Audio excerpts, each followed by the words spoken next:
Tetapi di sini Jiun melakukan aksi perlawanan dan tak sengaja pistol dari detektif Park terjatuh di saat itu juga.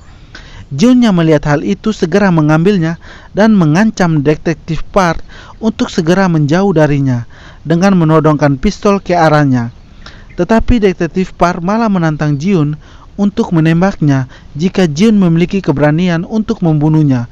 Dan di saat itu pula Jiun yang sudah merasa terpojok terpaksa menembak detektif Park dan dengan 2 kali tembakan membuat detektif Park tewas di saat itu juga. Jiun yang merasa bersalah atas apa yang ia lakukan berniat untuk bunuh diri dengan pistol yang digenggamnya. Tetapi karena masih ada utang cicilan kos dan sejumlah utang kredit yang belum ia bayar, terpaksa niat bunuh diri tersebut dibatalkan. Keesokan harinya terlihat sejumlah polisi sedang mengidentifikasi di balik kematian dari detektif Park yang ditemukan dengan 2 luka tembakan di bagian dada kirinya. Dan di sana terlihat detektif Kang ikut dalam kasus penyelidikan tersebut.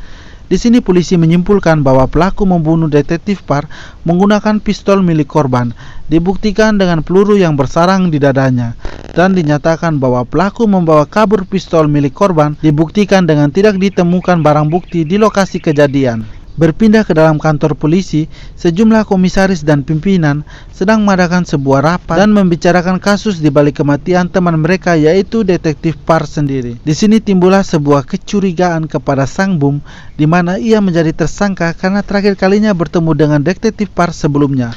Apalagi Sang Bum memiliki sejumlah catatan kriminal dan memiliki hubungan dekat dengan korban. Di sini pihak mereka belum bisa membuktikan apa Sang Bum di balik pembunuhan detektif Park. Lagian belum ada bukti yang jelas dan masih ditetapkan sebagai seorang tersangka. Di sisi lain, Wokyung yang sudah diangkat menjadi karyawan tetap beserta kenaikan jabatan yang diberikan bosnya, ia pun merasa canggung atas apa yang diperolehnya. Dan untuk berterima kasih dan membalas kebaikan bosnya, Wokyung pun mengajak bosnya untuk merayakan minum-minum di luar di sebuah kafe remang-remang. Berpindah kepada detektif Kang sendiri, di mana ia sedang berada di rumah sakit dan terlihat sedang menenangkan adiknya, yang dimana adiknya mengalami gangguan psikologis serta kesulitan dalam berbicara. Hal ini membuat detektif Kang setiap hari harus terjaga untuk mengawasi adiknya, diakibatkan perilaku dan emosi adiknya yang kadang selalu tidak stabil. Kadang perilaku adiknya sempat membuat ia marah dan putus asa karena sudah 10 tahun dirawat dan sampai sekarang tak terlihat ada tanda-tanda kesembuhan.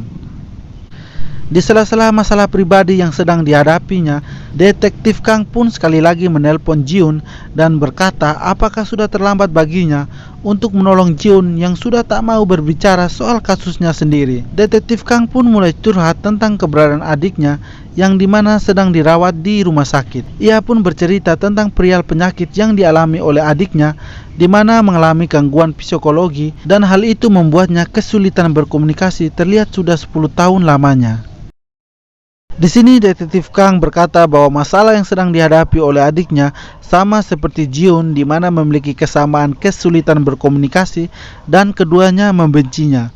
Ia pun berkata biarlah ia sekali lagi membantu Jiun dan segera menangkap bajingan-bajingan yang sudah melecehkannya dan menghukum mereka segera. Dan di saat itu pula langsung menutup telepon dan mengakhiri percakapan tersebut. Mendengar permohonan tulus dari detektif Kang, Jiun pun menjadi luluh dan akhirnya ia datang ke kantor polisi untuk diproses lagi kasusnya. Kebetulan di saat itu sedang diadakan penangkapan terhadap kaki tangan anak buah Sang Bum yang dimana selama ini dicari oleh pihak polisi. Dan tak sengaja di saat itu juga Jiun melihat kedua pelaku yang memperkosanya berada di sana dan keduanya termasuk bagian dari anak buah Sang Bum. Di sini keduanya saling tatap menatap dan terlihat dengan segera Jiun memalingkan wajahnya. Entah apa yang terjadi pada Jiun, ia pun segera pulang di saat itu juga. Dan bukannya memberitahukan kepada pihak polisi yang berada di sana, tetapi ia malah menyembunyikan keberadaan pelaku yang sudah diketahui oleh dirinya. Keesokan harinya, kedua pelaku pemerkosaan Jiun terlihat dibebaskan tanpa syarat karena tak cukup bukti yang didapatkan. Mereka berdua terlihat senang dan segera menuju ke kediaman mereka masing-masing. Dan di saat itu juga terlihat Jiun sedang berada di suatu tempat, sedang mengawasi keduanya dengan mengintai di setiap perjalanan pulang keduanya. Dan sampai akhirnya salah satu pelaku diketahui oleh Jiun di mana ia tinggal, dan terlihat Jiun sedang merencanakan sesuatu di balik semuanya ini. Di dalam kantor polisi sendiri, kepala polisi sedang memarahi kinerja anak buahnya di mana tak bisa menuntaskan kasus siapa pelaku di balik kematian detektif Park. Apalagi secara bersamaan ditemukan sebuah potongan tubuh yang dimutilasi ditemukan di bawah jembatan Ara. Hal ini membuat detektif Kang saat itu juga menginterogasi seorang pria dari tangan kanan Sang Bum dengan menyudutkan ia bahwa pelaku di balik semuanya ini dan telah membunuh detektif Park. Ia pun berkata bahwa ia tak tahu apa-apa di balik kematian detektif Park dan mengatakan bukan pelaku seperti yang mereka tuduhkan, dan berjanji akan mempertanggungjawabkan apa yang ia katakan karena itu merupakan suatu kebenaran yang sesungguhnya. Mendengar hal itu, seluruh anggota polisi menjadi bingung, dan jika bukan kelompok Sang Bum yang dibalik semuanya ini, jadi siapa lagi pelakunya? Kembali ke Jiun di mana ia pergi ke tempat kerjanya dan segera memberikan sebuah surat pengunduran dirinya kepada bosnya.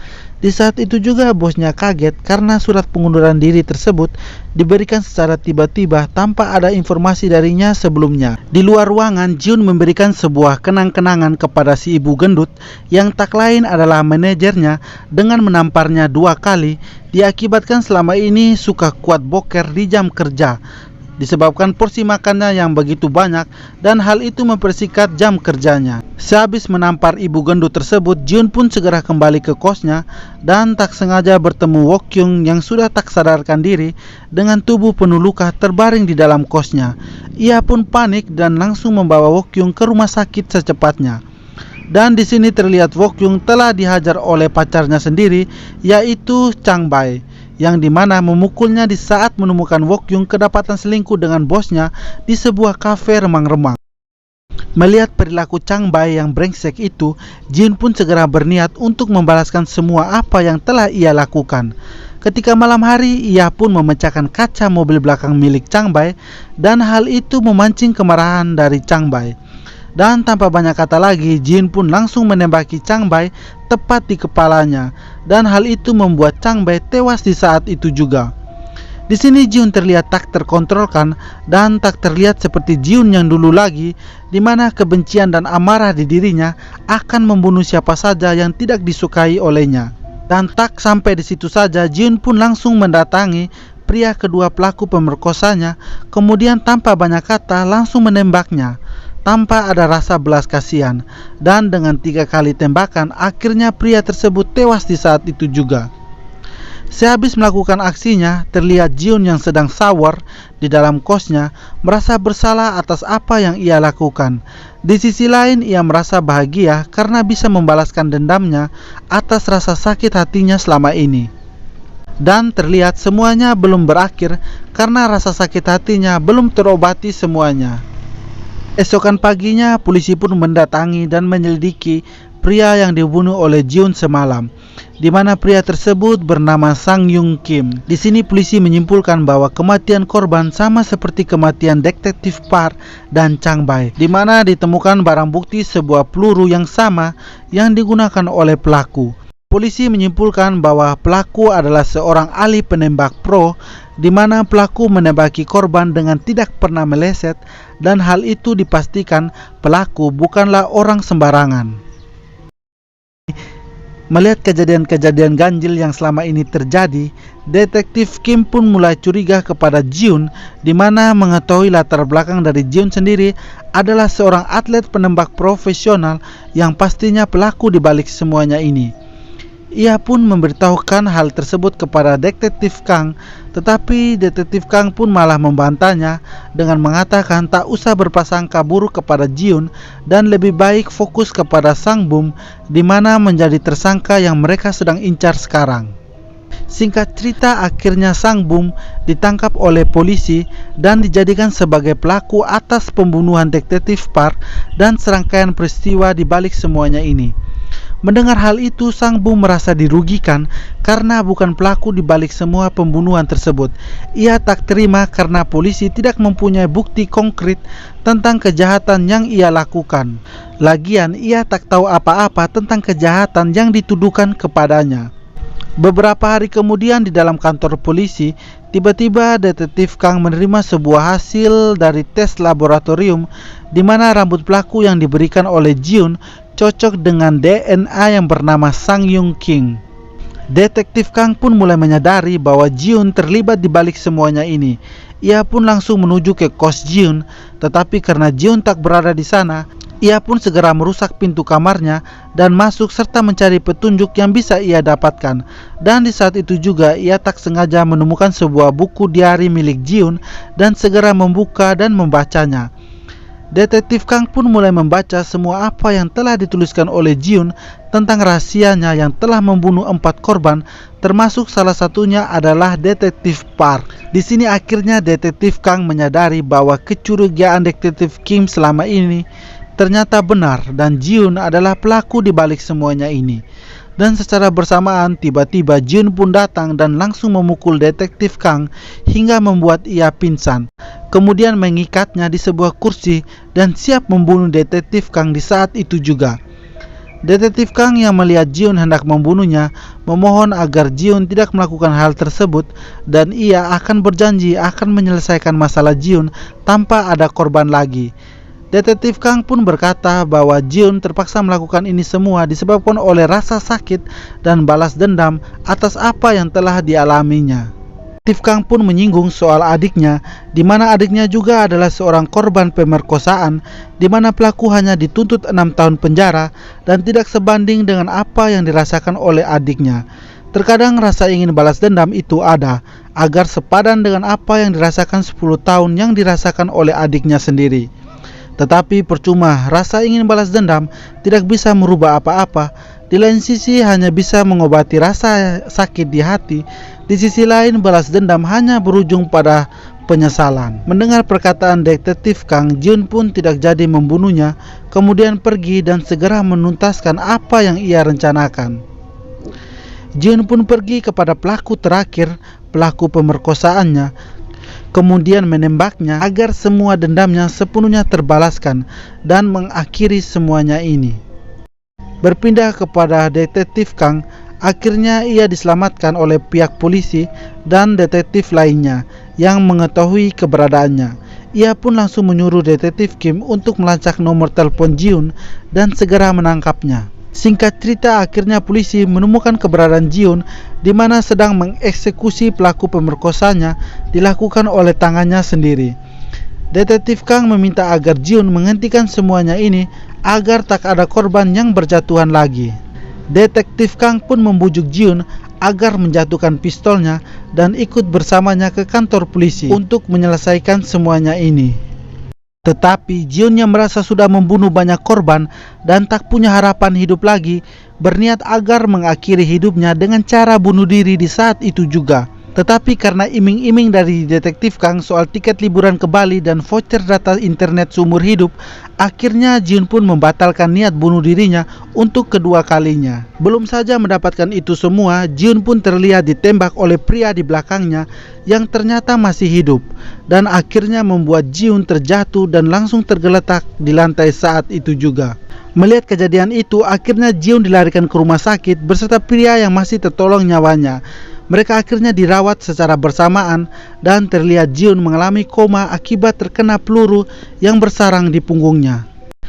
Terlihat di saat itu juga Wokyung datang menjenguk Jiun dan terlihat sedih dengan apa yang telah menimpa sahabatnya itu. Beberapa bulan kemudian terlihat Jiun yang sudah sembuh dan sedang bepergian mengikuti olahraga turnamen tembak yang diadakan di Korea Selatan. Akhirnya ia mendapat juara 1 dalam pertandingan tersebut.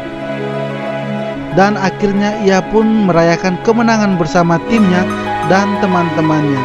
Dan akhirnya film pun berakhir tamat.